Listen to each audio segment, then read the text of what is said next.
नमस्कार मिथिलावासी।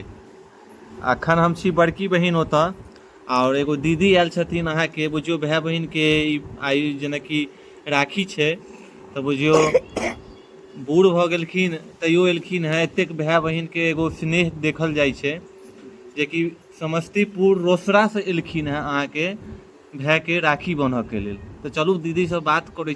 रोसड़ा मतलब समस्तीपुर रोसड़ा पड़ै छै, बहुत दूर पड़ै छै ना? रोसड़ो से दूर छै वाह।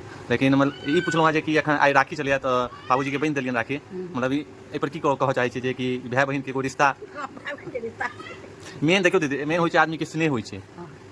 अहाँके स्नेह अछि ने, मानि कऽ चलू ओतेक दूरो से एगो लोग के अपन स्नेह होइ छै कि अपन भाई के राखी बान्हब हम। तऽ बहुत आदमी छै कि नहि जाइ छै की? अहाँ तऽ सब बेर आबै छियै। कते दूर पड़ै छै?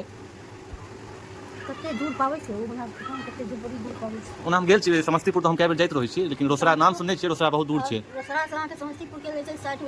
अच्छा अच्छा, ओ समस्तीपुर से एतऽ तक आबै में भाड़ा कतेक लागि जाइए? देखिए समस्तीपुर से दरभंगा के 100। 100 हाँ। आ फिर दरभंगा से एतऽ 40 टका लेते हैं बस, 40-50 रुपया, 150 रुपया लगभग भाड़ा लग जाइए। वो सब